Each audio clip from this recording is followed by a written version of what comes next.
caught in the crossfire.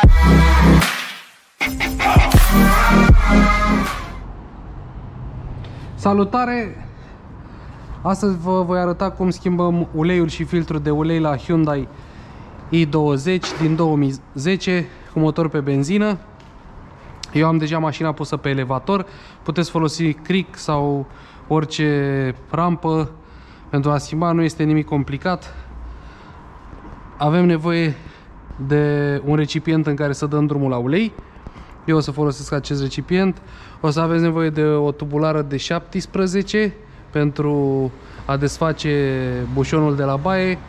Iar filtrul, eu cred că o să-l desfac cu mâna, că am suficient spațiu și nu cred că este foarte strâns. Dacă nu, puteți folosi o cheie de filtre. Haideți să-i dăm drumul la treabă.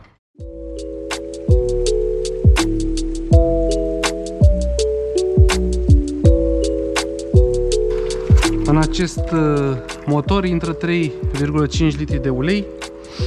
Indicativul uleiului trebuie să fie 5W30. Eu o să folosesc ulei Total Quartz.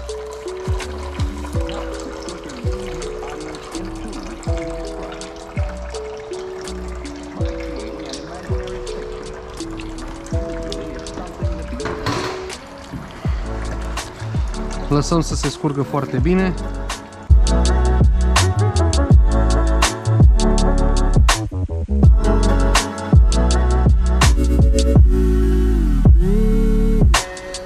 Ștergem un pic blocul motor, pentru că atunci când va rula mașina, nu cred că cineva vrea să aibă miros de ulei ars în mașină. Așa că este bine să-l ștergem de fiecare dată. Avem aici filtrul de ulei.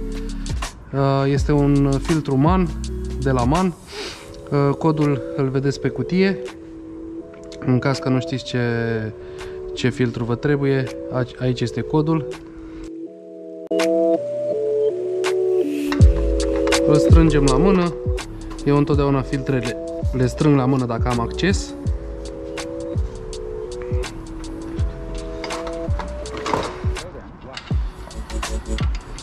După care punem bușonul, îl strângem la 35 de Nm.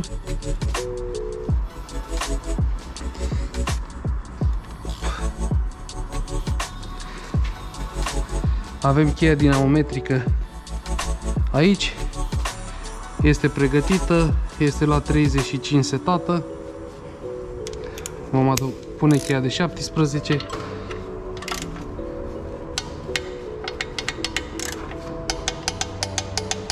Da? Asta ne asigură că am strâns bușonul exact atât cât trebuie. Filtrul de ulei este strâns la mână. Eu cred că l-am strâns suficient.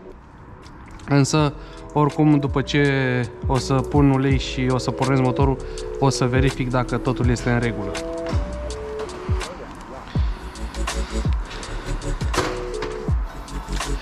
Acum am să las mașina jos de pe elevator, după care o să pun uleiul și o să ridic să verific dacă am ceva scurgeri sau nu.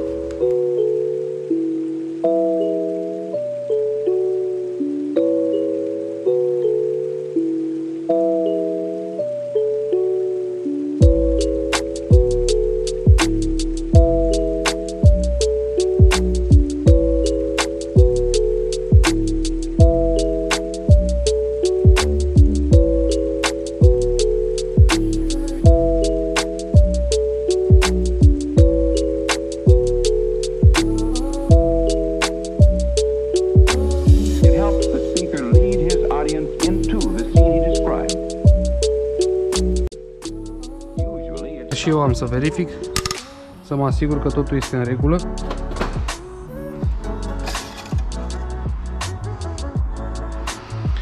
Nu știu cât de bine se poate vedea, însă pe Joja am foarte puțin peste nivelul de maxim, însă și filtrul de ulei își va lua uleiul după prima pornire, iar eu voi avea nivelul exact acolo unde trebuie să fie.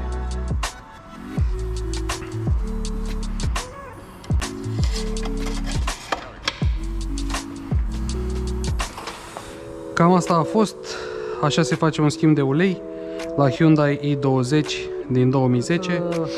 Vă arăt cum se schimbă filtrul de aer la Hyundai i20 din 2010 pe benzină.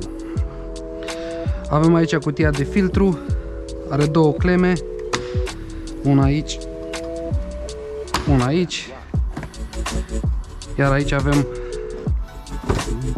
două cleme. Ridicăm carcasa de filtru. Acesta este filtrul de aer, îl scoatem, îl punem jos. Aveți aici codul pe MAN de la noul filtru, poate veți avea nevoie de el.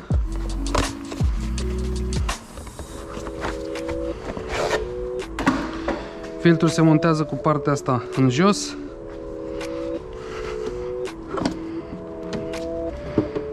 În carcasa de filtru nu este mizerie, deci nu trebuie să curățăm nimic acolo. Ne asigurăm că punem filtrul la loc în partea din spate. Presăm, după care ridicăm cele două clipsuri, le clipsăm la loc și asta este tot. Dacă v-a plăcut acest video, nu uitați să apăsați butonul like și subscribe și noi ne vedem la următorul. O zi bună vă doresc, bye!